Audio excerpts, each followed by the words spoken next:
Hey Dolphins Nation! What's up? We're back with an exclusive update on the latest injury report heading into Week 9, and we have a few key players who made it back to the field, although not all of them are 100%. Miami is working hard to refine their play, improve where it counts, and bring better results each game. And if you're here for all things Dolphins, don't forget to smash that like button and subscribe for more updates on the team. So, let's jump into today's injury news, and there's a lot to cover. A few of our top veterans made it back to practice Thursday, including LT Terron Armstead and WR Tyreek Hill, although they were both listed as limited. Hill had fans worried, especially after missing practice on Wednesday and sitting out last Friday with a foot issue. But the good news is he's out on the field working, so fingers crossed we'll see our favorite cheetah making plays on Sunday. Also coming back to practice on a limited basis is Emmanuel Ogbah, who was sidelined Wednesday due to a combination of illness and a bicep injury. Another bit of positive news. Storm Duck, who missed last week's game against the Cardinals due to an ankle injury, returned to the field in a limited capacity, hopefully signaling his recovery. But a new name popped up on Thursday's list, Alec Ingold, our fullback, who was added with a calf injury. It seems Ingold might have picked this up during practice, but let's hope it's not as serious as the eye injury that kept DT Zach Sieler out last week.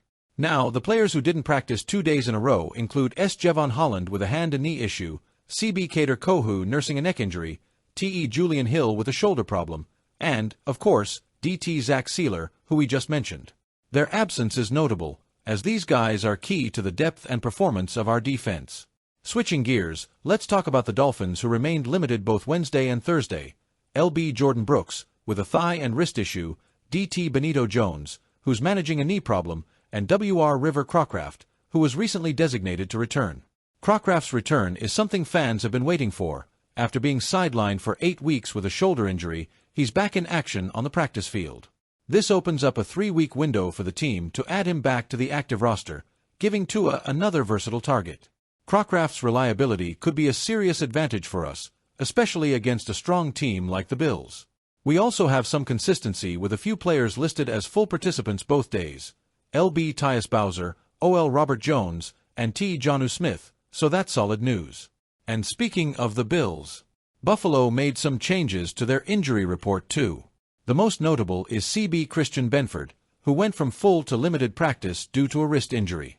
Their FB Reggie Gilliam didn't practice Thursday after being limited the day before, and OL Alec Anderson returned after missing practice for personal reasons. They've got 3 players who were limited both days, including LB Terrell Bernard, ankle/pectoral, WR Amari Cooper, wrist, and WR Curtis Samuel, pectoral. With all these players returning on both sides, it's looking like we'll see some familiar faces on Sunday, even if they're not at 100%. Tyreek, Armstead, and the others being limited is still positive news for Dolphins fans. It means they're working on staying game-ready and managing injuries. And this is key because, with a matchup like Buffalo, we need everyone bringing their best. What do you think, Fins fans? How are you feeling about this injury update?